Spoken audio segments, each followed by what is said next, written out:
Good day, lads. It's the double to the H here. Double to the H. Yes, that is mwah mwah mwah mwah mwah mwah mwah. Yeah.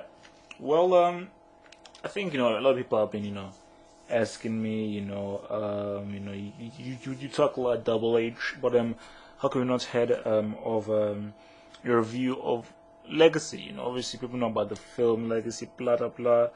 Film from Tam Skimi, like independence film with Idris Elba and everything like that. So yeah, I think I felt that this was the right time to give my view on the Legacy. Basically, I think pretty much obviously before watching the film, I was like, especially after watching The Wire, I was like, man, they need to give strings something, they need to give strings something that is quality, something that can really take it to that next level, because just from what he did in The Wire, I thought that what he did was unique, and then result, but he's a unique kind of talent, who can bring something different from everyone else that's out there. And obviously in The Wire, I saw this guy can really do something, and I can really be a big star. But then there was stuff like Obsessed. There was what's the other one called? There was all these various stuff which it wasn't really what you call quality acting material. But then here comes Legacy. This is like a psychological film, all set in relatively one room, obviously, but then there's a little bit at the beginning. But most of the film is set like in the apartment room. So yeah, from that point of view, you were like, I was like, this should be interesting, because I'm not going to see Idris Elba fully give us his acting chops, Now I think really, to really dissect this film, basically, obviously after watching it, because I've seen it about 3 or 4 times now,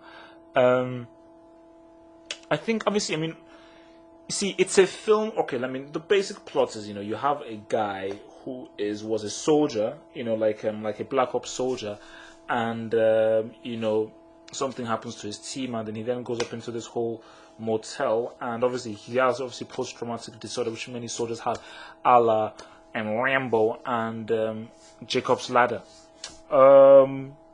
So yeah, and then so obviously just him going through these psychological problems, but also as well his brother, played by the excellent Eamon Walker, he's a senator who's obviously vying to become the president of the United States of America, but his brother was obviously involved in some dodgy stuff that was linking to the mission that his bro, aka Idris Elba, did. So obviously Idris Elba basically pretty much trying to expose his brother. And obviously then there's whole psychological stuff in there, So, but I think really, one of the best things about this, the acting was really good. I think that really Idris Elba gave a very, very, very good acting performance, man. His acting. He really, brought something special to the role, and there are a few bits in it where he brings that special something to the role. So I still think that it was really I thought yeah, man, it was very, very, very good acting from him. Eamon Walker was very good. Miss Monique Cronin was good. What's it called? Lester Freeman, that guy from Batman Begins, the other last Latino guy. Pretty much everybody was good. I wouldn't really say there was like a weak link or like a guy who really wasn't that great. Everybody was pretty much on point. There was pretty much on point. And I think the film. You see, the thing about the film, is like obviously from those who've seen the film, because I don't want to really give away any spoilers. I felt that once you got to the ending of the film, because I think everything led up to the ending, you were like, what's gonna happen? What's gonna happen? Blah, because you're just because you're pretty much on the edge, and obviously at the beginning, it's pretty much like a Nolan film, aka like a Prestige or like a Memento or The Falling, where the first 15 minutes is like, okay, what on earth is happening?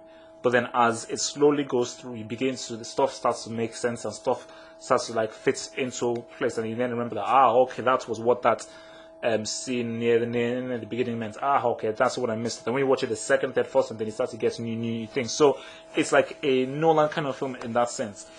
But I think really for me, I just felt that the ending it didn't really do anything for me.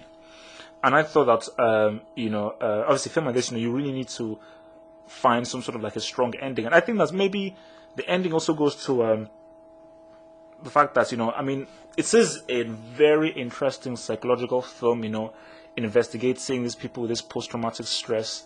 But I just felt that, it needed to be a lot more. I think it needed to be a lot more because I felt that, it obviously has the political backdrop that's there, but I think that political backdrop, I think it was too much of a backdrop because again, you think about Manchurian Candidates, where like the focus of Manchurian Candidates was really about, the heart of it, this is the moral, the story that they're trying to tell is about soldiers with these very weird things, that after effects they have from the wars that they fight.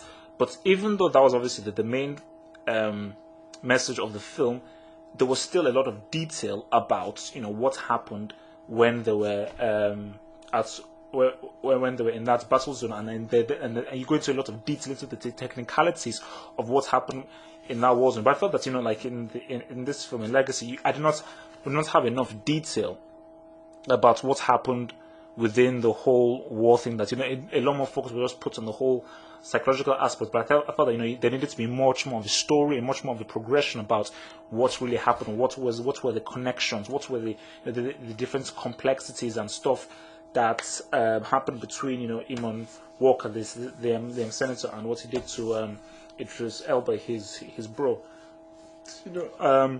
And again, I think things like obviously when you watch this film, you always have to bring up something like Jacob's Ladder, really, because that is the only film I think like this I can really compare it to. A film that pretty much investigates the post-traumatic stress that soldiers receive in that particular kind of way. Because obviously Rambo does it, Born on the 4th of July does it, but Rambo does it like in a much more realistic, hardcore sense.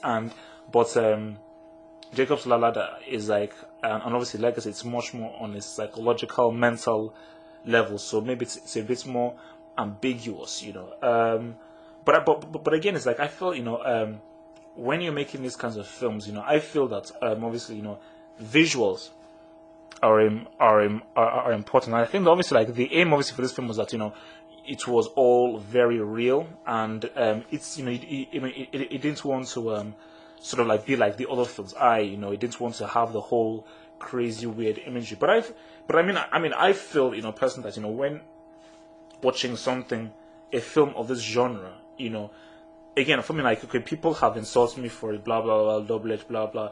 But, why are you talking about visuals and why visuals are so important? But I know, but visuals are important. Remember, films are a visual medium, and I feel, the best directors in the world, you bring out your Spielbergs, you bring out your Ridley Scotts, you bring out your Kubricks, you bring out your Tarantinos, the top directors in the world, visuals are a strong feature of their films, they're a very strong feature of their films. I think visuals, it helps to define and give your film a personality. Like, when you watch Jacob's Ladder, man, you feel like you're within the ambiguity of Tim Robbins' mind. So when he's just going through all the different levels of his mind, basically trying to just climb up that ladder of his consciousness, and you're just seeing all of these weird guys with masks, seeing without his wife, like in that apartment that they're in, like literally just when you just look at it, you're like, man, this is just some messed up stuff. And the viewer really begins to really understand and have a sense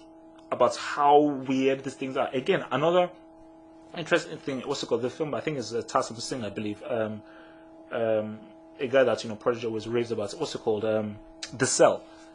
You look at The Cell again, that is a hugely that's a huge film that's huge on imagery, and it's like it has to be like that because you're inside someone's mind. You are inside someone's mind. So if you're inside someone's mind, it has to be a visual thing that attacks you on an illustrative level, And I felt that in Legacy, that was from me personally, that was one of the main things that was missing from it. Again, say the acting was great. I mean, the story was interesting.